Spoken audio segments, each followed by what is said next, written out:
আমি আপনাদের সম্মুখে কোরআনে কারীমের একটি ছোট্ট সূরা সূরা আসর তিলাওয়াত করেছি, যার মধ্যে আল্লাহ তাআলা বলছেন ওয়াল আসর, ज़माने की कसम, इन्नल इंसान लफी खुस्र, जितने भी इंसान दुनिया में मौजूद हैं सब बर्बाद हो जाएंगे। अल्लाह बोलছেন ওয়াল আসর, আমি যুগের কসম খেয়ে বলছি, আমি জামানার কসম খেয়ে বলছি। আল্লাহ বলছেন ইন্নাল ইনসানা লাফি খুসর, যত মানুষ দুনিয়াতে এসেছে আসবে সবাই ধ্বংস হয়ে যাবে, সবাই বরবাদ হয়ে যাবে। অবাক করার বিষয়, আল্লাহ তাআলা কসম খাচ্ছেন, আর কসম খেয়ে আল্লাহ তাআলা ডিক্লেয়ার দিচ্ছেন, যুগের কসম খেয়ে বলছি, যত মানুষ দুনিয়াতে এসেছে আর আসবে সবাই বরবাদ হয়ে যাবে, ধ্বংস হয়ে যাবে। তারপরে আল্লাহ বলছেন ইল্লাল্লাযীনা আমানু ওয়া আমিলুস সালিহাত ওয়া তাওয়াসাউ বিল হক ওয়া তাওয়াসাউ বিস সবর। আল্লাহ তাআলা জামানার যুগের কসম খাচ্ছেন। এখান থেকে মুফাসসিরিনগণ, ব্যাখ্যাকারীগণরা ব্যাখ্যা করেছেন যে আজ আমরা চলতে ফিরতে জামানাকে গালাগালি দিই, যুগকে গালাগালি দিই। আপনার আমার সন্তান চরিত্র খারাপ হলে আমরা বলি কলি যুগের ছেলে গো, ওই জন্য আমার ছেলে খারাপ হয়ে গেছে। কি বলে থাকি? আমার ছেলে কোন যুগের ছেলে? কলি যুগের ছেলে। উলামায়ে কেরাম বলেছেন এই আয়াতের তাফসীরের মধ্যে, এই আয়াতের ব্যাখ্যার মধ্যে উলামায়ে কেরামরা মাসলা বার করেছেন যে জামানাকে গালাগালি দেওয়া, যুগকে গালাগালি দেওয়া নাজায়েজ ও হারাম। আর হাদিসে কুদসির মধ্যে আল্লাহ তাআলা বলছেন আমি জামানা, যুগকে, আমি যুগ, যে যুগকে গালাগালি দিল সে আমাকে গালাগালি দিল। আজ আমরা কোথায় কোথায় মানুষকে বলি এ তো কলি যুগের ছেলে, এ তো কলি যুগের মেয়ে, নেচার খারাপ, চরিত্র খারাপ। কেন হবে না? আমি বাপ অনেক লক্ষ্য রেখেছি, কিন্তু কলি যুগের ছেলে তো, ওই জন্য চরিত্র নষ্ট হয়ে গেছে, ওই জন্য এর ভবিষ্যৎ অন্ধকার। যে যুগকে গালাগালি দিল সে আল্লাহকে গালাগালি দিল, যে আল্লাহকে গালাগালি দিল সে কুফরি করলো।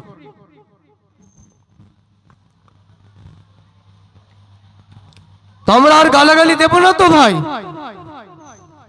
যারা গালাগালি দেবে তাকে আমরা মানা করব ইনশাআল্লাহ, যে যুগকে কোনোভাবে খারাপ বলা যাবে না। যুগ খারাপ হয় না, মানুষ খারাপ হয়। লক্ষ লক্ষ কোটি কোটি বছর ধরে যেভাবে সূর্য উদিত হতো সেইভাবে সূর্য উদিত হয়, যেভাবে সূর্য অস্ত যেত সেইভাবে সূর্য অস্ত যায়। যেরকম কন্ডিশন আজ থেকে লক্ষ লক্ষ বছর আগে ছিল, সেম কন্ডিশন। যুগের মধ্যে কোনো পরিবর্তন আসেনি। যুগ কখনো খারাপ ছিল না, যুগ কখনো খারাপ হয়নি। খারাপ এই যুগের মানুষগুলো ছিল, এই মানুষগুলো খারাপ এখন। তারপরে আল্লাহ তাআলা যুগের কসম খেয়ে বলছেন যত মানুষ দুনিয়াতে আছে সবাই ধ্বংস হয়ে যাবে, সবাই বরবাদ হয়ে যাবে, সবাই জাহান্নামে চলে যাবে। তারপরে আল্লাহ তাআলা ইল্লাল্লাযীনা থেকে চারটি কাজের কথা বলেছেন। এই চারটি কাজ যারা একসাথে করবে, একটা কাজ নয়। আমি সূরা আসরের মধ্যে এমন চারটি কাজ আপনাদেরকে বলবো। আল্লাহ বলছেন এই চারটি কাজ যারা করবে তারা জান্নাতে যাবে, তারা কামিয়াবি অর্জন করবে, তারা নাজাত পাবে। এই চারটি কাজ যারা করবে না তারা ধ্বংস হয়ে যাবে, বরবাদ হয়ে যাবে।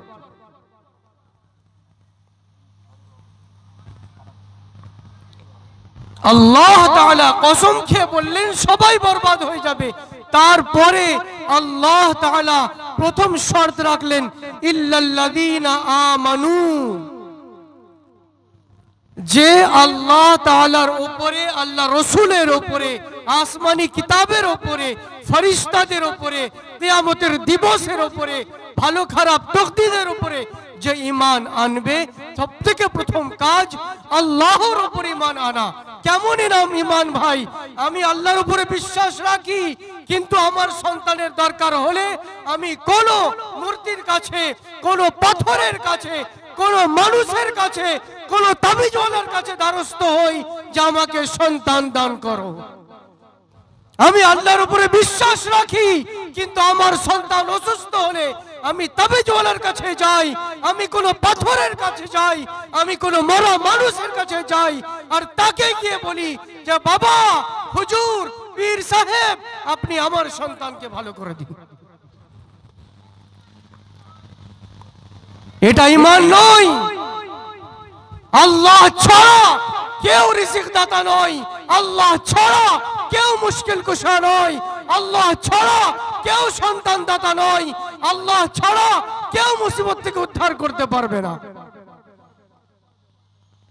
আল্লাহ ছাড়া দুনিয়াতে কেউ 1% ক্ষমতাশীল নয়। আল্লাহ ছাড়া আপনাকে কেউ সন্তান দিতে পারবে না। খোদার কসম, আল্লাহ ছাড়া দুনিয়ার কোন মানুষ, কোন পাথর, কোন মরা মানুষ, কোন তাবিজ, কোন ওষুধ কেউ আপনাকে সন্তান দিতে পারবে না। শুধুমাত্র আপনাকে সন্তান দান করবেন আল্লাহ। আল্লাহ ছাড়া কেউ আপনার ব্যবসা বাণিজ্য কায়েম করতে পারবে না, আপনাকে রুজি দিতে পারবে না, আপনাকে রিজিক দিতে পারবে না। আল্লাহ ছাড়া কেউ আপনার প্রবলেম সলভ করতে পারবে না। এই বিশ্বাস অন্তরে রাখতে হবে, এটার নাম ঈমান। ঈমানের মানে এটা নয় আমি শুধু মুখে বলবো আল্লাহকে মানি, বাদবাকি আমার সমস্ত প্রয়োজন অন্য কোনো মানুষ পূরণ করে। সবথেকে প্রথম শর্ত, আল্লাহ বলছেন সবাই ধ্বংস হয়ে যাবে। আল্লাহ কসম খেয়ে বলছেন। আল্লাহ যদি এমনি বলে দিতেন সেটাই কনফার্মেশন, কিন্তু আল্লাহ তাআলা কসম খেয়ে বলছেন ওয়াল আসর, जमाने की कसम, जितने भी लोग दुनिया में मौजूद हैं, जितने भी आने वाले हैं, যত মানুষ দুনিয়াতে আছে, যত মানুষ আসবে, সবাই ধ্বংস হয়ে যাবে, বরবাদ হয়ে যাবে, জাহান্নামে চলে যাবে। ইল্লাল্লাযীনা আমানু ওয়া আমিলুস সালিহাত ওয়া তাওয়াসাউ বিল হক ওয়া তাওয়াসাউ বিস সবর, এই চারটি কাজ যারা করবে তারা জাহান্নামে যাবে না, বরবাদ হবে না, ধ্বংস হবে না। বলুন সুবহানাল্লাহ। চারটি কাজের মধ্যে প্রথম কাজ ইল্লাল্লাযীনা আমানু, আল্লাহর উপরে 100% ঈমান আনতে হবে। 99% ঈমান চলবে না বাবা। একজন আল্লাহওয়ালা দুনিয়া থেকে চলে গেছেন, তার কিছু খাস ছাত্ররা ওনাকে স্বপ্নে দেখছে, বলে হুজুর আপনি তো অনেক বড় ব্যক্তিত্ব ছিলেন আমাদের নজরে, আল্লাহ আপনাকে অনেক ভালোবাসতো, আপনার সাথে আল্লাহ কিরকম ব্যবহার করলেন? বললেন বাবা, আমি আমার সারা জীবনের নামাজ আল্লাহর কাছে পেশ করলাম, আল্লাহ বললেন রিজেক্ট। আমি সারা জীবনের তিলাওয়াত পেশ করলাম, আল্লাহ বললেন রিজেক্ট। আমি সারা জীবনের নেক কাজ পেশ করলাম, আল্লাহ বললেন রিজেক্ট। তোর কিছু কবুল হয়নি। তারপরে ছাত্ররা জিজ্ঞাসা করছে স্বপ্নে যে হুজুর আল্লাহ আপনার সাথে কিরকম ব্যবহার করলেন? তখন বলছেন আমি আল্লাহকে বললাম আল্লাহ আমার সব আমল তো রিজেক্ট, একটা জিনিস আমি আপনার কাছে এনেছি। আল্লাহ বললেন কি এনেছো? আল্লাহ আমি ঈমান এনেছি, আপনার উপরে পরিপূর্ণ বিশ্বাস করতাম। এই দুনিয়ার এই ছোট মানুষের মাথায় যদি সিসিটিভি ক্যামেরা চালু করতে পারে আমরা, আল্লাহ তাআলা কেমন মেশিন লাগিয়ে রেখেছে বলুন। আল্লাহ তাআলা ওই মানুষটাকে বললেন অমুক রাতের কথা মনে করো, তুমি ঠান্ডা দুধ পান করেছিলে, তোমার পেটে যন্ত্রণা হচ্ছিল, তুমি তখন বললে কেনই বা ঠান্ডা দুধ পান করলাম আর আমার পেটের যন্ত্রণা শুরু হয়ে গেল? ওই রাত্রে তোমার ঈমান কোথায় ছিল? তোমার ঈমানও রিজেক্ট। তখন আল্লাহ আল্লাহকে বলছেন আল্লাহ আমার ঝুলিতে তো কিছুই নাই, নামাজ নাই, তিলাওয়াত নাই, জিকির আজকার নাই, নাফিল নাই, ঈমানও নাই, কিছু নাই। আল্লাহ আমার তো ঝুলি খালি, আমার ঝুলিতে কিচ্ছু নাই। তখন আবার সেই ছাত্র হুজুরকে জিজ্ঞাসা করছে হুজুর এরপর আল্লাহ কি রকম ব্যবহার করলেন আপনার সাথে? আল্লাহ বললেন হে আমার বান্দা তুমি অমুক রাতের কথা মনে করো যে রাত্রে বেলায় শীতকালের রাত্রে বেলা একটা বিড়াল কাঁপতে কাঁপতে তোমার দরওয়াজার কাছে এসে কাঁদছিল, চিল্লাচ্ছিল, তুমি তাকে কোলে করে নিজের কম্বলের ভিতরে শুয়ে রাত কাটিয়ে দিয়েছিলে, সেই বিড়ালের দুআর বরকত আমি তোমাকে মাফ করে দিলাম। বলুন সুবহানাল্লাহ। তো আল্লাহ বলছেন যদি তুমি জান্নাতে যেতে চাও, যদি তুমি আমার এই ওয়াদা করা জাহান্নাম, আল্লাহ বলছেন সবাই ধ্বংস হয়ে যাবে, এই ধ্বংস থেকে যদি বাঁচতে চাও সব থেকে প্রথম তোমাকে আমার উপরে 100% ঈমান আনতে হবে। 99% ঈমান আল্লাহর কাছে কবুল নয়। আল্লাহর কাছে 100% ঈমান আনতে হবে। তারপরে শুধু ঈমান আনলে হবে না। আমাদের সমাজের 90% মানুষ, আপনি তাকে জিজ্ঞাসা করুন, ভাই তুমি মুসলমান কেন? আমার নাম আব্দুল সত্তার নয়। ভাই তুমি মুসলমান কেন? আমার নাম আব্দুল মাজিদ নয়। ভাই তুমি মুসলমান কেন? আমার নাম রাশিদ নয়। আমার নাম সাজিদ, আমার নাম হামিদ, আমার নাম মনিরুল, আমার নাম সাজিদুল। এই নামটাই তো আমার মুসলমান হওয়ার জন্য যথেষ্ট। আল্লাহ বলছেন এই নাম যথেষ্ট নয়, শুধু ঈমান আনলে তোমাকে জাহান্নাম থেকে আমি মুক্তি দেব না। আল্লাযীনা আমানু ওয়া আমিলুস সালিহাত, ঈমানের সাথে সাথে তোমাকে নেক কাজ করতে হবে। আমি মুসলমান, তোমার পরিচয় আমি বছরে 2 ঈদের নামাজ পড়ি। আমি মুসলমান, তোমার পরিচয় আমি কুরবানির সময় গরু জবাই করে গরুর গোশত খাই। তুমি মুসলমান, তোমার পরিচয় আমি সপ্তাহে সপ্তাহে জুম্মার নামাজ পড়ি। ইন্না লিল্লাহি ওয়া ইন্না ইলাইহি রাজিউন। এরা মুসলমান নয়, এই ঈমান আমাকে মুক্তি দেবে না। এই মুসলমান হওয়া আমার নাজাতের জরিয়া হবে না। আল্লাহ বলছেন তুমি ধ্বংস হয়ে যাবে, তোমার জীবন বরবাদ হয়ে যাবে, তুমি জাহান্নামে চলে যাবে। তোমাকে ঈমানের সাথে সাথে আল্লাযীনা আমানু ওয়া আমিলুস সালিহাত, তোমাকে নেক কাজ করতে হবে।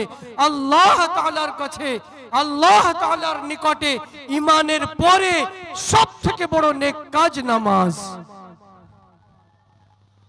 তোমাকে নামাজ পড়তে হবে, তোমাকে নামাজি হতে হবে।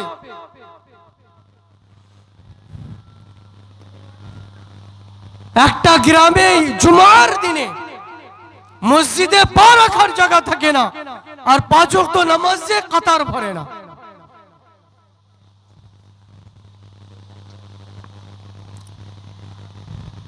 হাদিসের মধ্যে আমার নবীজি বলছেন মান সলুহাত সাইরু আমালি ওয়া ইন ফাসাদাত কুল্লু। 90% মানুষের ধারণা কি জানেন? হুজুর আমি সব ভালো কাজ করি, হুজুর আমি ইসালে সওয়াব করাই, হুজুর আমি মানুষকে গরিবকে খাওয়াই, আমি সদকা খায়রাত করি, আমি মাদ্রাসা মসজিদে দান ধান করি, আমি অনেক ভালো কাজ করি, কিন্তু আমি খালি হুজুর নামাজটা পড়তে পারি না। আপনি সমাজের যুবককে জিজ্ঞাসা করুন, 90% যুবকের এটাই উত্তর, ভাই তুমি নামাজ পড়ো না কেন? হুজুর নামাজটাই তো খালি পড়তে পারি না, বাদ বাকি সব ভালো কাজ করি। আমার নবীজি বলছেন মান সলুহাত সাইরু আমালি ওয়া ইন ফাসাদাত কুল্লু। কাল কিয়ামতের দিনে হাশরের ময়দানে আল্লাহ তাআলা প্রথম প্রশ্ন জিজ্ঞাসা করবেন, তুমি নামাজি ছিলে হ্যাঁ কি না? তুমি কত বছর রোজা রেখেছো এর কোনো হিসাব এখন হবে না। তুমি কত কোটি টাকা যাকাত দিয়েছো এর হিসাব এখন হবে না। তুমি কতবার হজ করেছো এর হিসাব এখন হবে না। কত গরিবকে জামা কাপড় দিয়েছো এর হিসাব হবে না। তুমি কত গরিবকে খাইয়েছো এর হিসাব এখন হবে না। সব থেকে তুমি প্রথম কথা বলো, তুমি নামাজি ছিলে হ্যাঁ কি না? রোজে মাহশর কে যা গুদাজ বুয়াদ আউয়ালে পুরসিশ নামাজ বুয়াদ। ফারসি ভাষার ছড়া, ফারসি ভাষার কথা। কাল কিয়ামতের দিনে হাশরের ময়দানে আল্লাহর নবীরা, আল্লাহর রাসূলেরা, সাধারণ মানুষ তো দূরের কথা, সাধারণ মানুষ তো দূরের কথা, যাদের জীবনে গুনাহ নেই, যাদের জীবনে পাপ নেই, যাদের জীবনে মিস্টেক নেই, যারা কখনো আল্লাহ নাফরমানি করেননি, তারা পর্যন্ত থরথর করে কাঁপবেন আর হাঁটুতে ভর দিয়ে আল্লাহকে বলবেন, ইয়া রাব্বি হাবলি নাফসি, ইয়া রাব্বি হাবলি নাফসি, আল্লাহ আমাকে বাঁচিয়ে নিন। কোরআন বলছে, ওয়াজি আয়াউমাইযিন বিজাহান্নাম, যেদিন আল্লাহর আরশের বাম দিকে জাহান্নামকে টেনে আনা হবে। হাদিসের মধ্যে আছে জাহান্নামকে 70,000 চেন দিয়ে বাঁধা হবে। কত হাজার ভাই? আর এক একটা চেনকে বহন করবে 70,000 ফেরেশতা। আল্লাহু আকবার। উদাহরণস্বরূপ এটা জাহান্নাম, এটাকে চেন দিয়ে বাঁধা হবে 70,000 চেন দিয়ে, আর এক একটা চেনকে ধরে আল্লাহর আরশের কাছাকাছি জাহান্নামকে টেনে আনবে। একটা চেনকে বহন করবে 70,000 ফেরেশতা, আর ফেরেশতাদের দৈর্ঘ্য দুনিয়ার সমস্ত পানি তার মাথায় ঢেলে দিলে পা পর্যন্ত গড়াবে না। আল্লাহু আকবার। ওই রকম জাহান্নামকে যখন আল্লাহর আরশের বাম দিকে টেনে আনা হবে, জাহান্নামের গর্জন, জাহান্নামের চিৎকার, জাহান্নামের ভয়ঙ্কর আওয়াজে সাধারণ মানুষ তো দূরের কথা, আপনি আমি তো দূরের কথা, নবীরা, রাসূলেরা, সাহাবারা, আল্লাহর নেক বান্দারা, আউলিয়া আল্লাহরা থরথর করে কাঁপবেন আর আল্লাহকে বলবেন, ইয়া রাব্বি হাবলি নাফসি, ইয়া রাব্বি হাবলি নাফসি, আল্লাহ আমাকে বাঁচিয়ে নিন, আল্লাহ আমি এই জাহান্নামের আগুন সহ্য করতে পারবো না। যেখানে নবীরা কাঁপছে, যেখানে রাসূলেরা কাঁপছে, সেই মুহূর্তে আপনাকে আল্লাহ কি বলবেন জানেন? হে আমার বান্দা, তুমি আগে বলো তুমি নামাজি ছিলে হ্যাঁ কিনা। আল্লাহ আমি অনেক গরিবকে খাইয়েছি, অনেক ইসালে সওয়াব করিয়েছি, অনেক জলসা করেছি, অনেক ইতিম মিসকিনকে খাইয়েছি, অনেক মাদ্রাসায় দান ধান করেছি, অনেক মসজিদ তৈরি করেছি, কোনো প্রশ্ন নয়, আগে বলো তুমি নামাজি ছিলে হ্যাঁ কিনা। মান সলুহাত সলুহাত সাইরু আমালি ওয়া ইন ফাসাদাত ফাসাদাত কুল্লু। যদি এ নামাজি হয় তাহলে এবারে রোজার হিসাব নাও, এর যাকাতের হিসাব নাও, এর আমলের হিসাব নাও। যদি নামাজি না হয় একে তুলো আর জাহান্নামে ফেলে দাও। যাদের এরকম মেন্টালিটি, হুজুর সব ভালো কাজ করি খালি নামাজটা পড়ি না, তারা এই কথাটা মনে রাখবেন। আমার নবীজি তার পাক জুবানে বলছেন, মান সলুহাত সলুহাত সাইরু আমালি ওয়া ইন ফাসাদাত ফাসাদাত কুল্লু। যখন আপনার আমার নামাজ ঠিক হবে তখন আল্লাহ বলবেন এর অন্য কাজের হিসাব নাও। কত গরিবকে খাইয়েছিল, কত মিসকিনকে খাইয়েছিল, কত এতিমের মাথায় হাত রেখেছিল, কত টাকা যাকাত দিয়েছিল, কত টাকা ফিতরা দিয়েছিল, কতবার হজ করেছিল, কত জলসা জুলুসে পয়সা খরচা করেছিল। পরে প্রশ্ন হবে, আগে জিজ্ঞাসা করো নামাজ পড়েছি কিনা, নামাজ পড়েনি একে জাহান্নামে ফেলে দাও। এরকম বান্দা আমার দরকার নেই।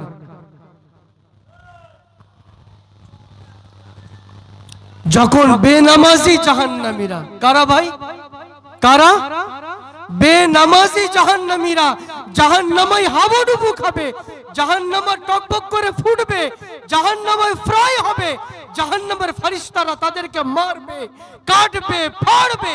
ওই জাহান্নামের আগুনে যখন তাদেরকে ব্যতিব্যস্ত করে তোলা হবে তখন তারা কাঁদতে কাঁদতে, ছটপট করতে করতে জাহান্নামের দরওয়ান মালিককে বলবে, মালিক রহম করো, মালিক দয়া করো, মালিক জাহান্নামের আযাব সহ্য করার মতো ক্ষমতা নেই।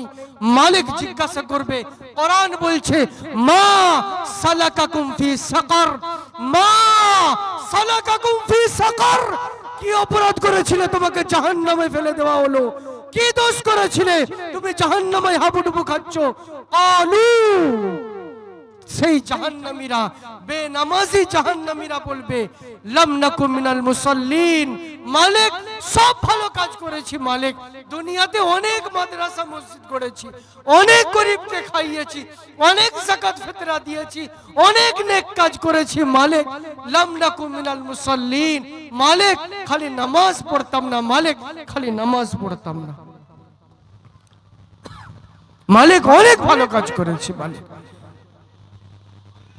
হাদিসের মধ্যে আছে। তারপরেও তারা মালিকের সাথে কথোপকথন চালু রাখবে আর মালিককে বলবে, মালিক আমার উপর দয়া করো, মালিক একটু রহম করো, আমাকে শুধু কিনারায় যেতে দাও, জাহান্নামে হাবুডুবু খাচ্ছি, একটুখানি সাইডে করে দাও, একটু কিনারায় করে দাও। কিনারায় যখন যাবে, আল্লাহ তাআলা ওই কিনারাতে কানা আর কালা ফেরেশতাকে নিযুক্ত করে রেখেছে। কেমন ফেরেশতা? কানা আর কালা। হাতে তাদেরকে আগুনের তৈরি মুগুর দেওয়া থাকবে। তারা যখন আপনাকে মারবে, মেরে জাহান্নামে ফেলে দেবে, আপনার কান্নাও শুনতে পারবে না, আপনার দুঃখও শুনতে পারবে না, আপনার চিৎকারও সে শুনতে পাবে না। তার দায়িত্ব হচ্ছে সাইডে যে জাহান্নামী আসবে তাদেরকে মেরে আবার আগুনের মধ্যখানে ফেলে দাও। তড়পাতে তড়পাতে মালিককে যখন বলবে, মালিক দয়া করো, রহম করো, মালিকের উত্তরটা শুনেন। আমি আল্লাহর কসম খেয়ে বলছি, যার অন্তরে এতটুকু মানবতা, এতটুকু মানে মানুষত্ব থাকবে, এতটুকু দিল আছে যার অন্তরে, তার রূহ পর্যন্ত কেঁপে যাবে। সেই জাহান্নামীরা যখন মালিককে বলবে, মালিক আমার উপর দয়া করো, রহম করো, তখন মালিক কি বলবে জানেন? রহমানুর রহিম তোমার উপর দয়া করেনি, আমি কি করে দয়া করব? আল্লাহু আকবার। তোমার উপরে কে দয়া করেনি? যার নামই রহমানুর রহিম, যার নামই রহমানুর রহিম, আল্লাহ নিজের নামই রেখেছেন দয়াবান, অসীম দয়ালু। সেই অসীম দয়ালু আজকে দয়া করেনি, সেই অসীম দয়ালু চাচ্ছে তুমি জাহান্নামে হাবুডুবু খাও, আমি কি করে দয়া করতে পারি তোমার উপর? হাশরের ময়দানে এমন এক মুহূর্ত আসবে, আল্লাহ তাআলা ওই হাশরের ময়দানে যত মানব থাকবে, আদমের সন্তান থাকবে, সবাইকে আল্লাহ বলবেন আমার সামনে সাজদা করো। আমার নবীজি হযরত আদম আলাইহিস সালাতু ওয়াস সালাম, হযরত শীস আলাইহিস সালাম, হযরত নূহ আলাইহিস সালাম আর কিয়ামতের সকাল পর্যন্ত যত মানুষ দুনিয়াতে এসেছে সবাই সাজদারত হয়ে যাবে, সবাই সাজদায় পড়ে যাবে, সবাই সাজদায় করবে। সবাই তো থরথর করে কাঁপছে। আল্লাহ বলছেন সাজদা করো, একটা সাজদা করার সুযোগ দিলাম, কে সাজদা করবে না ভাই? সবাই সাজদাতে পড়ে যাবে। তারপরে সবাই যখন সাজদা থেকে মাথা তুলবে, দেখবে কিছু মানুষ তারা তক্তার মতো সোজা হয়ে, একদম সোজা হয়ে দাঁড়িয়ে আছে, রুকুও করতে পারছে না, সাজদাও করতে পারছে না। তখন সেই মানুষগুলো জিজ্ঞাসা করবে, আল্লাহর নবীরা, রসুলেরা, নেক বান্দারা জিজ্ঞাসা করবে, এরা কারা এত অহংকারী যে এই মাঠেও, এই হাশরের ময়দানেও আল্লাহকে সাজদা করছে না? তখন ফেরেশতারা উত্তর দেবে, এরা কোনো অহংকারী নয়, এরা ওই বদকার, এরা ওই গুনাহগার যারা দুনিয়ার জমিনে 1000 বার আযান শুনেছে, 1000 বার আল্লাহ তাআলা সাজদার জন্য ডাক দিয়েছেন, কিন্তু দুনিয়ার জমিনে মাথা নত করেনি, আল্লাহর সামনে রুকু করেনি, আল্লাহর সামনে সাজদা করেনি। আজকে চাইলেও রুকু করতে পারবে না, আজকে চাইলেও সাজদা করতে পারবে না। আজকে আল্লাহ ওদের শরীরকে তক্তার মতো করে দিয়েছেন। আল্লাহু আকবার। একবার কল্পনা করে দেখুন, আপনার আমার নবীজি মুহাম্মদ রাসূলুল্লাহ সাল্লাল্লাহু আলাইহি ওয়াসাল্লাম সাজদায়, হযরত আদম সাজদায়, হযরত শীস সাজদায়, হযরত নূহ আলাইহিস সালাতু ওয়াস সালাম সাজদায়, ইসমাঈল, ইব্রাহিম, ইসহাক, ইয়াকুব আলাইহিমুস সালাম, হাজারো লাখো কোটি কোটি আম্বিয়া, রাসূল, আইম্মা, সাহাবা, আল্লাহ ওয়ালা সব সাজদায়, সাধারণ মানুষরা সাজদায়। কিন্তু কিছু মানুষ সোজা হয়ে দাঁড়িয়ে থাকবে সেই মাঠে, আল্লাহ সাজদা করতে দেবেন না। এই শাস্তি স্বরূপ যে তুমি দুনিয়াতে আমার সামনে সাজদা করনি, এখানেও সাজদা করবে না।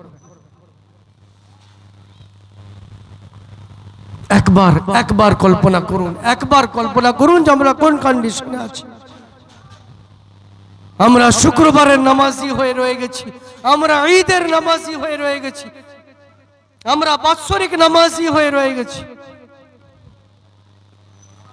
তো আমরা এখানে বসে প্রতিজ্ঞাবদ্ধ হই যে আমরা সকলে, আমাকে সব থেকে বেশি অবাক কি লাগে জানেন? আমার নবীজিকে আল্লাহ রহমত করে দুনিয়াতে পাঠিয়েছেন। কি করে বাবা? কি করে পাঠিয়েছেন?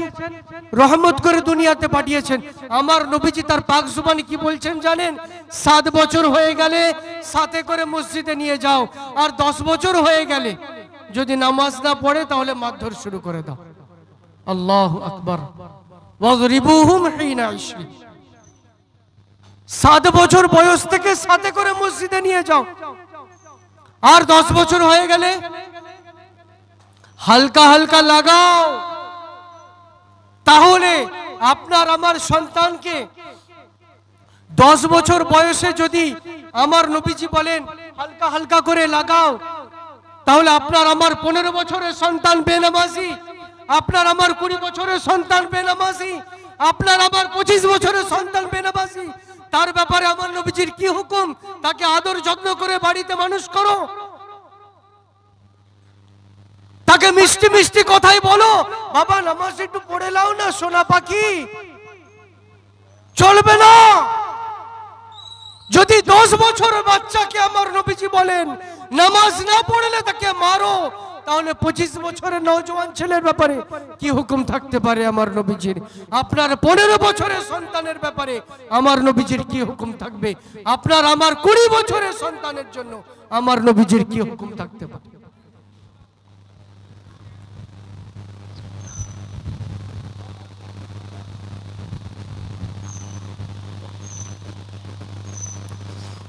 একবার আমার নবীজি সাহাবাদেরকে বললেন কাঠ জমা করো। সাহাবার অবাক, হঠাৎ নবীজি বলছেন কাঠ জমা করো। নবীজি কাঠ জমা করলেন। সাহাবারা জিজ্ঞাসা করলেন হুজুর এত কাঠ জমা করলেন কেন? কেন জমা করতে বলছেন? আমার নবীজি বলছেন যারা বিনা কারণে মসজিদ ছেড়ে ঘরে নামাজ পড়ছে, আমার মন চাই তাদের ঘর বাড়ি সহ তাদেরকে আমি জ্বালিয়ে দিই। বেনামাজিদেরকে নয়। আমার নবীজি বলেননি যারা নামাজই পড়ে না তাদেরকে জ্বালিয়ে দেবো আমি। নামাজ পড়ে মসজিদে পড়ে না, আমার মন চাই আমি তাদের ঘর বাড়ি সহ তাদেরকে জ্বালিয়ে দিই। একটু বুকে হাতে রেখে ভাবি যে আমরা কোন কন্ডিশনে জীবন যাপন করছি। আমরা এখানে বসে প্রতিজ্ঞাবদ্ধ হই যেভাবে আমরা রমজান মাসে পাবন্দের সাথে তাহাজ্জুদ সহ 5 ওয়াক্তের নামাজ পড়েছিলাম, সারা জীবন নামাজ পড়বো ইনশাআল্লাহ। হাত তুলে আল্লাহর কাছে ওয়াদা করি ভাই। উম্মতে মুহাম্মাদির ফজিলত দেখুন, আগেকার উম্মতেরা নেক কাজ করলে সওয়াব, আর উম্মতে মুহাম্মাদির নিয়ত করলে সওয়াব। বলুন সুবহানাল্লাহ। আমরা হাত তুলে আল্লাহর কাছে ওয়াদা করি যে আল্লাহ আমরা সকলে, আপনি আমি আমরা সকলে মরণ পর্যন্ত 5 ওয়াক্ত নামাজ জামাতের সাথে পড়বো ইনশাআল্লাহ।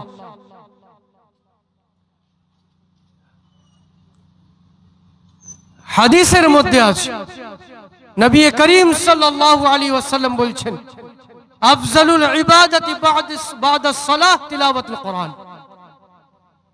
নামাজের পরে আল্লাহ তাআলার কাছে সবথেকে পছন্দনীয় আমল, আল্লাহ তাআলার কাছে সবথেকে আল্লাহ তাআলার কাছে পছন্দনীয় ইবাদত হচ্ছে কোরআন তিলাওয়াত। আল্লাহ তাআলা সবথেকে বেশি পছন্দ করেন কোরআন তিলাওয়াতকে। কোরআন দুঃখ করে বলছে জানেন, ताकों में सजाया जाता हूं, आंखों से लगाया जाता हूं, तावीज बनाया जाता हूं, धो धो के पिलाया जाता हूं। जब कौलो कसम लेने की तकरार की नौबत आती है, फिर हाथों से उठाया जाता हूं, माथों से लगाया जाता हूं। কোরআন দুঃখ করে বলছে মানুষ আমাকে তাকে সাজিয়ে রাখে। আজ আপনার আমার ঘরে কোরআন কেমন ভাবে আছে? তাকে সাজানো আছে। আমরা তাকে সাজিয়ে রাখি। বছরে একবার মাওলানাকে ভাড়া করে নিয়ে এসো, ঝুল ঝাড়ো, মাওলানা কোরআন পড়ে আমার বাপকে জান্নাতে পাঠাবে। কাল কিয়ামতের দিনে হাশরের ময়দানে আল্লাহ তাআলা যাদেরকে সুপারিশের অধিকার দেবেন, হক দেবেন, যে আজকে তোমরা সুপারিশ করো, তুমি যার যার সুপারিশ করবে আমি তাকে জান্নাতে পাঠাবো, তার মধ্যে কোরআন। বলুন সুবহানাল্লাহ। কাল কিয়ামতের দিনে কোরআন আল্লাহ কি বলবেন, আমার নবীজি কি বলছেন শুনুন। আল কোরআনু শাফিউন মুশাফফাউন ওয়া মাহিলুন মুসাদ্দাকুন।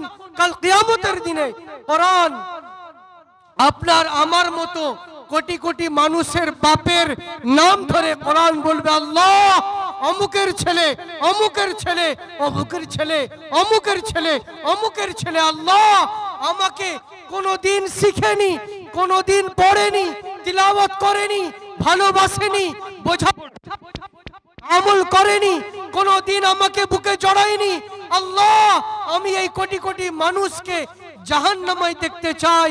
আমার নবীজি তার পাক জুবানে বলছেন, মুসাদ্দাকুন, কোরআন যার ব্যাপারে ঝগড়া করে বলবে, আল্লাহ আমি এই মানুষগুলোকে জাহান্নামে দেখতে চাই, আমার নবীজি বলছেন কোরআন যা বলবে তার কথাকে মেনে নিয়ে কোটি কোটি মানুষকে জাহান্নামে ফেলে দেওয়া হবে। আপনি আমি কি ভাবি জানেন? কোরআন শিখলেও হবে, কোরআন না শিখলেও হবে, কোরআন পড়তে জানলেও হবে, কোরআন না জানলেও হবে। আরে আমার ছেলে তো কোরআন পড়া জানে, আমার শিখে কি লাভ? আমার ছেলেকে মক্তবে পড়াচ্ছি, আমার ছেলেকে মাদ্রাসায় পড়াচ্ছি। আরে আমার দাদাজি জানতো, আমার আব্বাজি কোরআন পড়া জানতো, আমার মা অল্প অল্প অল্প জানে। আরে আমি শিখলেও হবে, না শিখলেও হবে। যাদের এরকম মেন্টালিটি, যাদের এরকম ধারণা, আমার নবীজির হাদিসটাকে মুখস্থ করে নিন, অন্তরে বসিয়ে নিন, ব্রেনে রেখে দিন। আমার নবীজি বলছেন মাহিলুন মুসাদ্দাকুন। উলামায়ে কেরামরা আছেন, মাহিল শব্দের অর্থ ঝগড়াকারী। কোরআন কাল কিয়ামতের দিনে আপনার আমার সামনে দাঁড়িয়ে আল্লাহ তাআলার দিকে মুখ করে ঝগড়া করবে, আল্লাহ আমি এই মানুষটাকে জান্নাতে যেতে দেব না, একে আমি জাহান্নামে দেখতে চাই। এই মানুষটার পুরো জীবনে এক মুহূর্তের জন্য আমার সাথে সম্পর্ক ছিল না, আমাকে পড়তে পারতো না, আমাকে শিখেনি, আমাকে বোঝার চেষ্টা করেনি, আমার উপরে আমল করেনি, আমাকে কোনো দিন ভালোবাসেনি। আল্লাহ আমি এই মানুষটাকে জাহান্নামে দেখতে চাই। আমার নবীজি বলছেন মুসাদ্দাকুন। আল্লাহ কোরআনকে বলবেন, তুমি যা বলছো আমার কালাম, তুমি সত্য বলছো, আমি আমার এই বান্দাটাকে এক্ষুনি জাহান্নামে ফেলে দিচ্ছি। বলুন নাউযুবিল্লাহ। এই হাদিসের দ্বিতীয় শব্দে আমার নবীজি বলছেন শাফিউন মুশাফফাউন। কোটি কোটি মানুষের ব্যাপারে কোরআন বলবে, আল্লাহ এই অমুকের ছেলে, অমুকের ছেলে, অমুকের ছেলে, এরা আমাকে শিখেছিল, আমাকে তিলাওয়াত করত, আমাকে বুঝতো, আমার উপরে আমল করত, আমার উপরে নিজের জীবন যাপন অতিবাহিত করত, আমার হুকুমকে মেনে চলার চেষ্টা করত। আল্লাহ আমি এই কোটি কোটি মানুষকে জান্নাতে দেখতে চাই। আমার নবীজি বলছেন তাদেরকে বিনা হিসাবে জান্নাতে দেওয়া হবে। বলুন সুবহানাল্লাহ। কিন্তু আজ আমাদের সমাজে 5% মানুষ কোরআন পড়ে নেওয়ালা, তার মধ্যে ওই 5%-এর মধ্যে শতকরা 1% শুদ্ধ পড়ে আর 4% কোরআন ভুল পড়ে। আবার আমাদের কিছু বয়স্ক দাদাজি চাচাজিদের মেন্টালিটি হচ্ছে কোরআন পড়তে পারলেই হলো, সে ভুল পড়ো আর ঠিক পড়ো। এই বয়সে কি আর কোরআন শুদ্ধ করা যায়? মৌলী সাহেবদের কাছে কি এই বয়সে আর পড়া যায়? বাবা নানি দাদির কাছে যা শিখেছি চলবে। কিতাবের মধ্যে লেখা আছে রুব্বা কারিউল কোরআন আল কোরআনু ইয়ালআনু। হাজারো লাখো কোটি কোটি কোরআন তিলাওয়াতকারী যারা সারা দিন কোরআন পড়ে, এইরকম কোটি কোটি কোরআন তিলাওয়াতকারীদের ব্যাপারে কোরআন আল্লাহকে বলে, আল্লাহ যে আমাকে তিলাওয়াত করছে তাকে তুমি ধ্বংস করে দাও, যে আমাকে পড়ছে তাকে তুমি ধ্বংস করে দাও। আমি ভাবছি আমি 3 দিনে কোরআন খতম করি, আমি সপ্তাহে সপ্তাহে কোরআন খতম করি, আমার বছরে 12টা খতম হয়। কিন্তু কিতাব বলছে যারা কোরআন ভুল পড়ে, যারা কোরআনের অক্ষর পাল্টে দেয়, যারা কোরআনের গ্রামার চেঞ্জ করে দেয়, যারা কোরআনের শুদ্ধতা খারাপ করে দেয়, কোরআন আল্লাহকে বলে, আল্লাহ যে মানুষটা 3 দিনে আমাকে খতম করছে তাকে তুমি ধ্বংস করে দাও, যে সকাল সন্ধ্যা আমাকে পড়ছে এই মানুষটাকে তুমি ধ্বংস করে দাও। আল্লাহ কোরআন না শিখলেও কোরআন আপনাকে জাহান্নামে নিয়ে যাবে, আর কোরআন ভুল পড়লেও কোরআন আপনাকে জাহান্নামে নিয়ে যাবে। কোনো অপশন নেই আমাদের কাছে, কোরআন শিখলেও হবে, না শিখলেও হবে, সহি পড়লেও হবে আর অশুদ্ধ পড়লেও হবে, এই রকম কোন অপশন আল্লাহ আমাদেরকে দেননি। কোরআন শিখতেই হবে। প্রত্যেকটা মুসলমান, নর নারী, বালক বালিকা, যুবক যুবতী, বৃদ্ধ বৃদ্ধা, এ বাবু যাও তোমার খেলা করো বাবু, শোনা যাও। বালক বালিকা, যুবক যুবতী, বৃদ্ধ বৃদ্ধা, সকল নরনারীর জন্য কোরআন শিক্ষা করা ফরজে আইন। যেরকম নামাজ না পড়লে আপনি জাহান্নামে আর আমি জাহান্নামে যাব, সেই রকম কোরআন শুদ্ধ না শিখলেও আপনি আর আমি জাহান্নামে যাব। ছেলে খেলা না মনে করি। আমি কোরআন পড়তে পারি না, আমার সন্তানেরা কোরআন পড়তে পারে না। আমার বাপ মারা গেছে, 500 টাকা দিয়ে মাওলানাকে ভাড়া করে নিয়ে আয়, আমার বাপকে জান্নাতে পাঠাবে। জান্নাত এত সহজ নয়। 500 টাকার মাওলানা আপনাকে আমাকে জান্নাতে পাঠিয়ে দেবে। দিন এত সহজ নয়। 500 টাকার মাওলানা আপনার আমার মরণের পরে বকশিশ করিয়ে দেবে। বন্ধ করুন এই রীতি রেওয়াজ, বন্ধ করুন। নিজেরা কোরআন শিখুন, নিজের বাপের ইসানে সওয়াবে নিজেরা কোরআন পড়ুন, এতে বেশি নেকি পাবেন। আপনি তিলাওয়াত করা নেকি পাবেন, আপনার আব্বাজি কবরে শুয়ে শুয়ে জান্নাতের বাগানের খুশবু পাবেন। বলুন সুবহানাল্লাহ। ভাড়াটিয়া মৌলবি, ভাড়াটিয়া হাফেজ সাহেব, ভাড়াটিয়া দোয়া করনে ওয়ালা কখনো আপনার আমার নাজাত করাতে পারবে না। ভাড়াটিয়া কোরআন পড়নে ওয়ালা কখনো সওয়াব পৌঁছাতে পারবে না। এই সিলসিলা বন্ধ করুন। আল্লাহ তাআলা প্রত্যেকটা মুসলমান নরনারীর জন্য কোরআন শিক্ষা ফরজ করেছেন। আমাদের সকলকে কোরআন শিখতে হবে, নিজেদেরকে পড়তে হবে, ওলামাদের সান্নিধ্যে কোরআনকে বুঝতে হবে। বাড়িতে বাড়িতে কোরআন তরজমা রেখে কোরআন বোঝার চেষ্টা করবেন না, এতে ধ্বংস অনিবার্য। কোরআন তরজমা পড়ুন, ওলামাদেরকে সামনে রেখে পড়ুন। কোন কোন মানুষের মেন্টালিটি, আমি কোরআন নিজেই বুঝে যেতে পারি, আমি এলএলবি লয়ের একটা কিতাব দিয়ে দিচ্ছি আঙ্গুটা ছাপকে, আমি নিট পরীক্ষার একটা কিতাব দিয়ে দিচ্ছি, ভাই তুমি বাড়িতে বসে এই নিট পরীক্ষার বইগুলো পড়ো আর নিটে বসে যাও। পারবে ভাই কোনোদিন? এলএলবির কিতাব পড়ে আপনার আমার কেস কেউ লড়তে চলে যাবে আদালতে? দুনিয়াবি শিক্ষা অর্জন করতে গেলে, দুনিয়াবি ডিগ্রি অর্জন করতে গেলে যদি আপনাকে একটা শিক্ষক লাগে, একটা এক্সপার্ট লাগে যে আপনাকে গাইড করবে, আর আহকামুল হাকিমিনের কিতাব আমি বাড়িতে বাংলা নিয়ে বুঝে ফেলবো, আহকামুল হাকিমিনের কিতাব আমি বাড়িতে বসে বসে পণ্ডিত হয়ে যাব? ওলামাদের সান্নিধ্যে কোরআনকে সহি শুদ্ধ শিখতে হবে, ওলামাদের সান্নিধ্যে কোরআনকে বুঝতে হবে, আর যেটা বুঝলাম তার উপরে আমল করতে হবে, আর যেটার উপরে আমল করছি সেটা মানুষকে প্রচার করতে হবে। করব ইনশাআল্লাহ, হাত তুলে ওয়াদা করি ভাই। যারা এখনো পর্যন্ত আমরা কোরআন শিখতে পারিনি, নিজের সন্তানকে কোরআন শেখাতে পারিনি, নিজের পিতা মাতাকে কোরআন শেখাতে পারিনি, আমরা শেখাবো আর শিখবো ইনশাআল্লাহ। আমি আপনাদেরকে শুরুতেই বললাম, আমার আল্লাহ কসম খেয়ে বলছেন, আগে কসম খেয়ে নিচ্ছেন, ওয়াল আসর, জামানে কি কসম, যুগের কসম খেয়ে বলছি আমি আল্লাহ, যত মানুষ দুনিয়াতে এসেছে আর কিয়ামত পর্যন্ত আসবে সবাই ধ্বংস হয়ে যাবে, বরবাদ হয়ে যাবে, জাহান্নামে চলে যাবে, কিন্তু যারা চারটে কাজ করবে তারা ধ্বংস হবে না, বরবাদ হবে না, জাহান্নামে যাবে না। ওয়াল আসর ইন্নাল ইনসানা লাফি খুসর, সবাই বরবাদ, সবাই ধ্বংস, ইল্লাল্লাযীনা আমানু ওয়া আমিলুস সালিহাত ওয়া তাওয়াসাউ বিল হক ওয়া তাওয়াসাউ বিস সবর। এই চারটে কাজ করনে ওয়ালা ব্যক্তি জাহান্নামে যাবে না, ধ্বংস হবে না, এরা নাজাত পাবে, মাগফিরাত পাবে, আল্লাহ এদেরকে জান্নাত দান করবেন। বলুন সুবহানাল্লাহ। কে ওয়াদা করছেন? বলুন আল্লাহ। আমি দুটো কাজ আপনাদের সামনে বললাম, ইল্লাল্লাযীনা আমানু, আল্লাহ তাআলার উপরে 100% ঈমান আনতে হবে। দ্বিতীয়, নেক কাজ করতে হবে। নেক অনেক কাজ আছে, আমি দুটো কাজ আপনাদেরকে বললাম। এক, 5 ওয়াক্ত নামাজ জামাতের সাথে পড়তে হবে। দ্বিতীয়, প্রত্যেকটা মুসলমান নরনারীকে কোরআন সহি শুদ্ধতার সাথে শিখতে হবে। 3 নম্বর কাজ, ওয়াতাওয়াসাউ বিল হক ওয়াতাওয়াসাউ বিস সবর।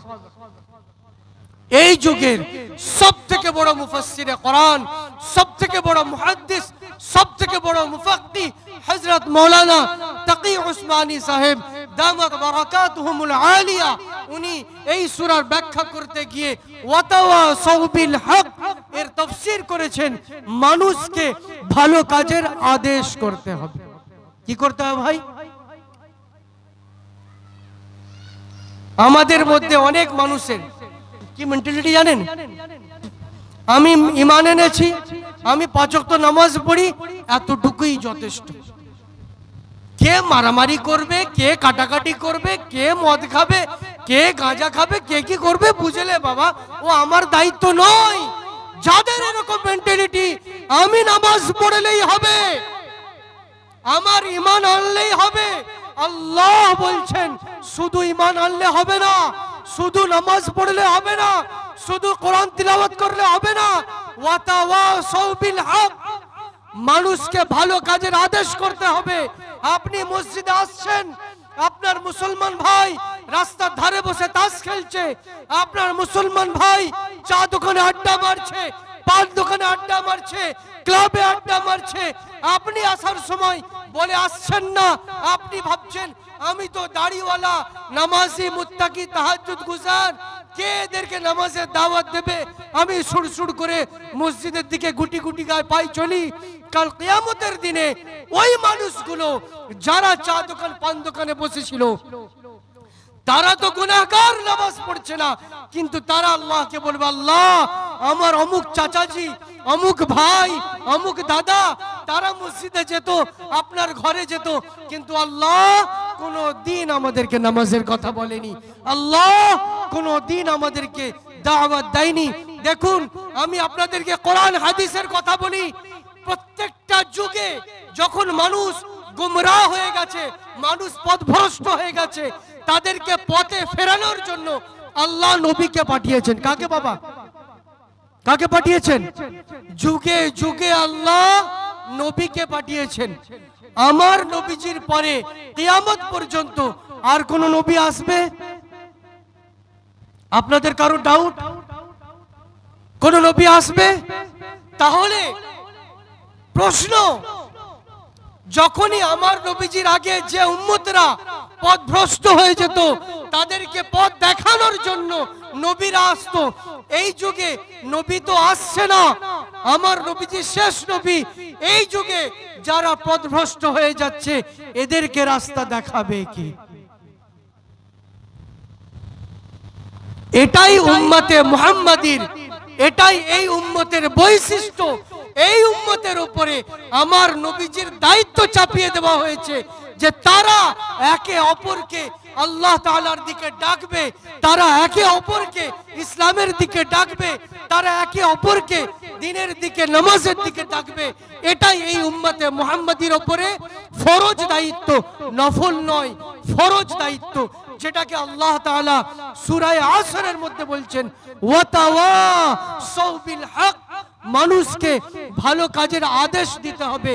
আপনি মসজিদে আসছেন, আপনার ভাইয়ের হাতটা ধরে নিন, ভাই আপনাকে মসজিদে যেতে হবে আমার সাথে নামাজ পড়তে। আপনি ছেড়ে আসবেন না, মসজিদের গেট পর্যন্ত নিয়ে আসুন, তারপর ছেড়ে দিন। তার স্বাধীনতা, আল্লাহর ঘরে যাবে কি আবার তাসের আড্ডায় যাবে। তাকে হাতে করে ধরে আপনি গুনাহ করার জন্য, ম্যাচ দেখার জন্য, তাস খেলার জন্য, ক্লাবের যাবার জন্য, আড্ডা মারার জন্য, হাই রোডে চা খাবার জন্য আপনি হাতে ধরে বাইকের পিছনে বসিয়ে চল বন্ধু চল, তুই না গেলে আমাকে ভালো লাগে না, আড্ডা মারতে আমরা যাই, আমাদের উপরে ফরজ দায়িত্ব তাকে হাতে করে ধরে তার বগলের নিচে হাত রেখে তাকে গলা জড়িয়ে মসজিদের গেট পর্যন্ত আনতে হবে, তারপরে ছেড়ে দিন ভাই, এটা আল্লাহর ঘর, এবার তোমার স্বাধীনতা। কাল কিয়ামতের দিনে সে বলতে পারবে না আল্লাহ আমার এই নামাজি ভাই আমাকে নামাজের দাওয়াত দেয়নি। কেন জানেন? আমার আল্লাহ বলছেন আল ইয়াউমা নাখতিমু আলা আফওয়াহিহিম ওয়া তুকাল্লিমুনা আইদিহিম ওয়া তাশহাদু আরজুলুহুম বিমা কানু ইয়াকসিবুন। কাল কিয়ামতের দিনে মুখে তালা লাগিয়ে দেওয়া হবে, মুখ কথা বলতে পারবে না। কাল কিয়ামতের দিনে আমাদের অঙ্গ প্রত্যঙ্গ সাক্ষী দেবে, কান সাক্ষী দেবে আল্লাহ। একে প্রত্যেক দিনের মুসলমান ভাইরা নামাজের দাওয়াত দিত, নামাজের কথা বলতো, এর হাত পা সাক্ষী দেবে আল্লাহ। এই আমাকে ধরে নিয়ে মসজিদের কাছে যেত, কিন্তু এ মসজিদে যেত না আল্লাহ। মানুষকে ভালো কাজের আদেশ দিতে হবে, দেব ইনশাআল্লাহ। প্রত্যেকটা মুসলমান ভাইকে নামাজের দাওয়াত দেব ইনশাআল্লাহ। একটু হাত তুলি না ভাই, হয় আল্লাহ তাআলা হাত তোলা কি আমাদের কবুল করে নেবে। শেষ আল্লাহ তাআলা বলছেন এই চারটে কাজ একসাথে করতে হবে, একটা কাজও ছাড়লে হবে না। শুধু ঈমান এনেছে এই তিনটে কাজ করে না, সেও ধ্বংস হয়ে যাবে। ঈমান এনেছে নেক কাজ করে, বাকি দুটো কাজ করে না, সেও ধ্বংস হয়ে যাবে। আমি ঈমান এনেছি, আমি 5 ওয়াক্ত নামাজি মুত্তাকি, কিন্তু আমি সুফি সাহেব মানুষ, তো আমি কারো ধার ধারি না, কাউকে ভালো কথাও বলি না আর কাউকে খারাপ কথাও বলি না, কাউকে বলি না যে ভাই নামাজ পড়ো আর কাউকে বলি না গাঁজা খাও, কাউকে বলি না কোরআন পড়ো আর কাউকে বলি না মদ খাও, কোরআনের কথাও বলি না আর মদ গাঁজার কথাও বলি না। আমি কারো ধার ধারি না বাবা, নামাজ কালাম করি, নিজের কাজ কারবার নিয়ে ব্যস্ত থাকি। যাদের এরকম মেন্টালিটি আল্লাহ বলছেন তুমি ধ্বংস হয়ে যাবে। শেষ শেষ কাজ ওয়াতাওয়াসাউ বিস-সবর, মানুষকে খারাপ কাজ থেকে নিষেধ করতে হবে, মানুষকে খারাপ কাজ থেকে বাঁচাতে হবে, মানুষকে খারাপ কাজ থেকে বিরত থাকার কথা বলতে হবে। ভাই তুমি মদ খেও না, ভাই তুমি গাঁজা খেও না, ভাই তুমি বাড়িতে স্ত্রীর সাথে খারাপ ব্যবহার করো না, ভাই তুমি জুয়া খেলো না, ভাই তুমি সুদের কারবার করো না, তুমি সুদ নিও না। আজ বাড়িতে বাড়িতে সুদ, বাড়িতে বাড়িতে বন্ধন লোন, বাড়িতে বাড়িতে লোন, বাড়িতে বাড়িতে সমিতি। আমি সমিতির ব্যাপারে আপনাদেরকে বলি, এই লোন, এই সমিতি, এই বন্ধন লোন এর ব্যাপারে আমার নবীজি বলছেন সুদ, এই বন্ধন লোন, এই সমিতি লোন, লেনেওয়ালা, দেনেওয়ালা, লিখনেওয়ালা, সাক্ষী, 4 জন জাহান্নামী।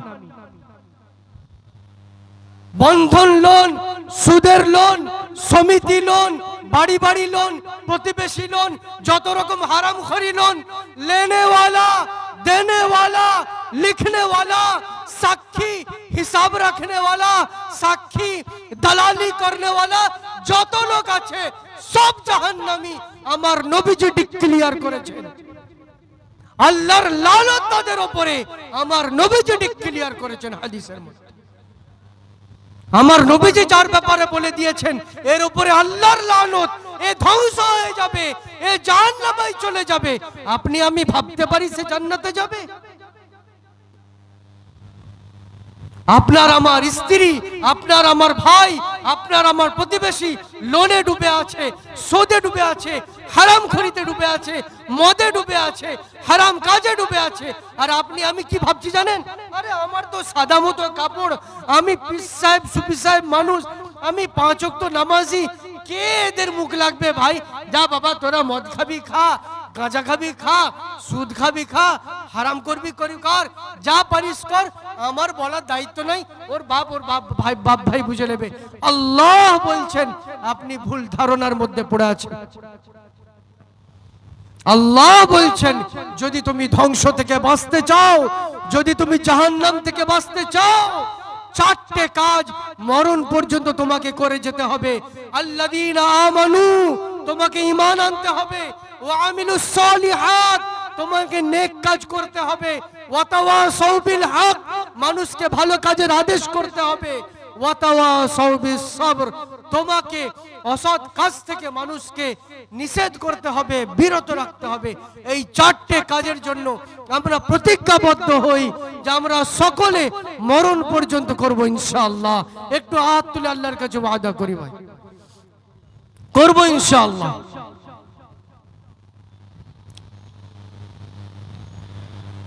আল্লাহ তাআলা কত দয়াবান, কত রহমানুর রহিম, কত বড় দয়ার সাগর দেখুন। এটি কিতাবের মধ্যে লেখা আছে, তামবিহুল গাফিলিন, এটি কিতাবের মধ্যে দেখছিলাম। একটা মানুষ 99 বছর পর্যন্ত গুনাহ করেছে। কত বছর? কত বছর? কত বছর? 99টা বছর গুনাহ করেছে। জীবনে আল্লাহ আল্লাহ বলেনি। আর মরণের আগে, মরণের সময় তওবা কবুল হবে না ভাই। কি বললাম? কি বললাম? যখন মরণের ফেরেশতা এসে যাবে, মরণের যন্ত্রণা শুরু হয়ে যাবে, তখন তওবা কবুল হবে না। মরণের আগে ওই 99 বছরের বৃদ্ধ আল্লাহকে বলছে, আল্লাহ আমি 99টা বছর অতিবাহিত করেছি আপনার নাফরমানিতে। আল্লাহ আমার হাড় দুর্বল, আমার কোমর দুর্বল, আমার হাত পা দুর্বল, আমার চোখ শেষ, আমার ব্রেন শেষ, আমার জিভ শেষ। আল্লাহ আমি আর ইবাদত করতে পারিনি, আর আপনার ইবাদত করতে পারিনি, আপনার ফরমাবরদারি করতে পারিনি। আল্লাহ আমি জানি না কবেই আমার মওত এসে যাবে। আল্লাহ জীবনে কিছুই করতে পারিনি, কিন্তু আল্লাহ আপনি তো দয়াবান, দয়ার সাগর, আপনি ক্ষমা করে দিন না। আল্লাহ তাআলার তরফ থেকে গায়েবী আওয়াজ আসে, বান্দা আমি তোমার 99টা বছর অপেক্ষা করেছি, তুমি আসতে দেরি করেছো, আমার মাগফিরাতের দেরি নেই। বলুন সুবহানাল্লাহ। বান্দা আমি তোমার অপেক্ষায় ছিলাম, তুমি কবে আসবে, আমার কাছে তওবা করবে, আমি তোমাকে ক্ষমা করব। যখন ইবলিসকে আল্লাহ তাআলা জান্নাত থেকে বিতাড়িত করে দিলেন, জান্নাত থেকে তাড়িয়ে দিলেন, ইবলিস তখন আল্লাহকে নিজের ইবাদতের ওই ওসিলা দিয়ে, দোহাই দিয়ে আল্লাহকে বলে, আল্লাহ আমি তো লক্ষ লক্ষ বছর ইবাদত করেছি, আমার ইবাদত সব বৃথা। আল্লাহ বলেন, না, বৃথা কেন হবে? আল্লাহ তাহলে আমার ইবাদত যে করেছি তার জন্য আমি 3টে দোয়া চাইছি, আমার দোয়া কবুল করতে হবে আপনাকে। আল্লাহ বলেন, তুই যা চাইবি চাই, চেয়ে নে, তোর 3টে দোয়া আমি কবুল করে নিচ্ছি। সে আল্লাহকে বলো, আল্লাহ আমার প্রথম দোয়া, আমাকে কিয়ামতের সকাল পর্যন্ত অমর করে দিন। কি করে দিন? আল্লাহ বলেন, যা তোর এই দোয়াটাও কবুল। আবার আল্লাহকে বলো, আল্লাহ আমার আরেকটি দোয়া, যখন আদমের একটা করে সন্তান জন্ম নেবে, আমার জন্য 10টা করে সন্তান জন্ম নেয়। মানে এই পৃথিবীতে এই মুহূর্তে, এই সেকেন্ডে যদি 1 কোটি সন্তান পুরো পৃথিবীতে জন্ম নিচ্ছে, শয়তানের 10 কোটি সন্তান জন্ম নিচ্ছে। আল্লাহ বলেন, যা তোর এই দোয়াটাও কবুল। আবার আল্লাহকে বলো, আল্লাহ আমাকে এতটা ক্ষমতা দিন, আমার সন্তানদেরকে এতটা ক্ষমতা দিন, আমরা যেন মানুষের শিরায় শিরায় প্রবেশ করে যেতে পারি। আল্লাহ বলেন, যা তোকে এই ক্ষমতাটাও দান করে।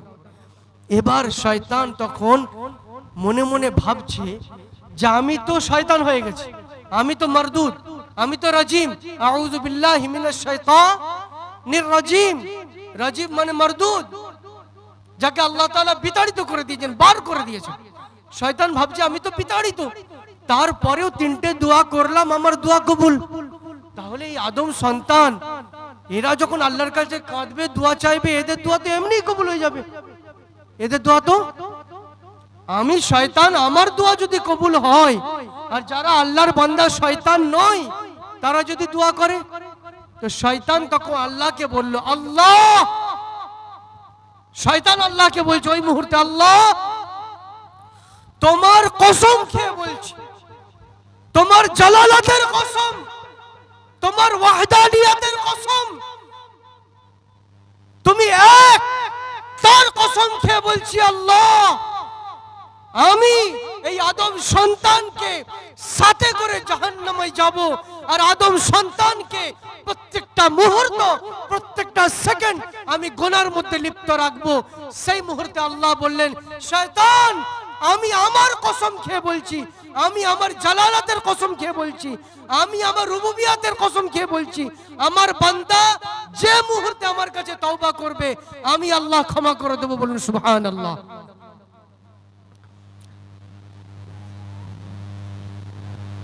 শয়তান বলছে, আল্লাহ আমি আপনার কসম খেয়ে বলছি, আপনার বান্দাদেরকে সাথে করে জাহান্নামে নিয়ে যাব, তাদেরকে সুরসুরি দেব, তাদেরকে গুনার মধ্যে লিপ্ত রাখবো।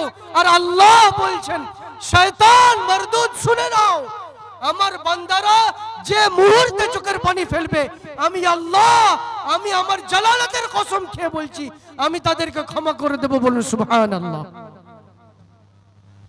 তো ভাই, আল্লাহ তাআলা ক্ষমা করার জন্য প্রস্তুত, কিন্তু আমরা হতভাগা, আমরা আল্লাহর সামনে হাত পাততে পারি না, আল্লাহর সামনে হাত পাতি না, আল্লাহর সামনে হাত জোড় করি না, আল্লাহর কাছে ক্ষমা চাই না, আল্লাহর কাছে নিজের গুনার কথা বলি না।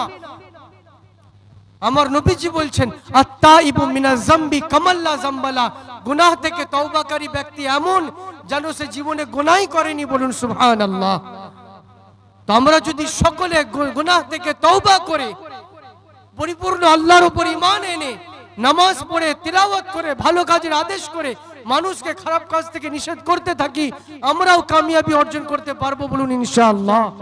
আল্লাহ তাআলা আমাদের সকলকে বেশি বেশি বলার থেকে শোনার থেকে আমল করা তৌফিক দান করুক। আমরা সকলেই আল্লাহর কাছে খাস করে দোয়া করি, আপনারাও আমার জন্য দোয়া করুন, আমি আপনাদের জন্য দোয়া করি। আল্লাহ তাআলা, আমাদের একজন শিক্ষক আমাকে বলছিলেন, বেটা ইস জামানে মে সবসে বড়ে আল্লাহ কে ওলি ওহি হ্যায়, সবথেকে বড় আল্লাহর ওলি ওই। আমি বলছিলাম যে হুজুর হযরত আল্লাহ ওয়ালে হক अल्लाह वाले कौन है, उसकी क्या पहचान है, की चिन्ह? बोले इस जमाने में अल्लाह वाले की पहचान दो है। আপনারা অনেক আল্লাহ ওয়ালার সাথে জড়িয়ে থাকেন, আপনারা দুটো জিনিস খালি দেখবেন, 5 ওয়াক্ত নামাজ, যত বড়ই পীর সাহেব হোক, যত বড়ই আল্লাহ ওয়ালা হোক, যত বড়ই হাক্কানি হোক, যত বড়ই নেককার হোক, যত ফেমাস হোক, পুরো বিশ্ব ফেমাস হোক, কখনো অন্ধভক্ততাই মানে অন্ধভক্ততাই পড়বেন না। দুটো জিনিস দেখবেন, 5 ওয়াক্ত নামাজ সে টাইম মতো পড়ছে কিনা।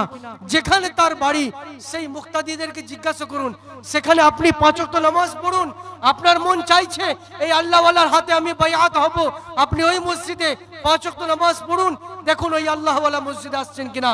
এই যুগে আল্লাহ ওয়ালা হবার আজ থেকে 50-100 বছর আগে আল্লাহ ওয়ালা যারা ছিলেন তারা অনেক অনেক নফল পড়তেন, এটাই তাদের আলামত ছিল। সারা দিন নফলে ডুবে থাকতেন, কোরআন তিলাওয়াতে ডুবে থাকতেন।